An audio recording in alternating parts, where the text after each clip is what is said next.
Arif. Sebab aku dengan Ijat gumpau. What?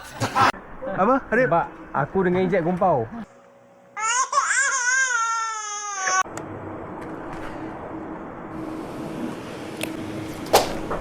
Kena uncle? Yes. Nice. Ya.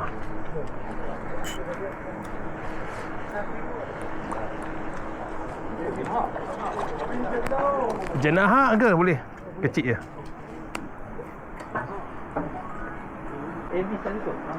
Sebab malam lagi pun dia buka. Sebab aku dengan kau gumpau. Ha? Apa?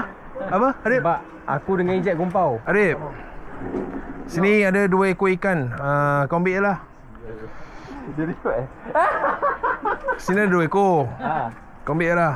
Okey. Ha? Okey. Lain kali jangan lah. Ini macam. Lain kali jangan datang. Jangan ni macam. Lain kali jangan datang dia cakap. Bukan. Jangan macam-macam lah. Pancing serius sikit. Jangan main lah. Boleh? You cakap mau main getah.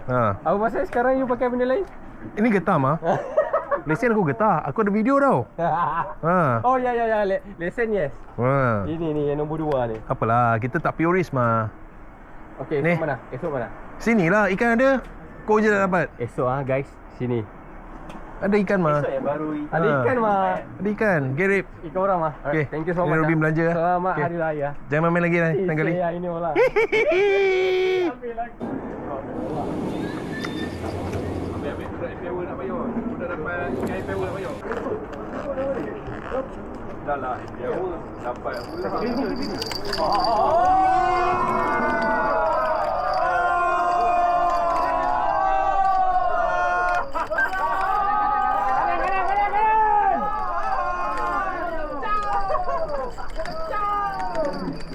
Ada siapa tak? Tak ya.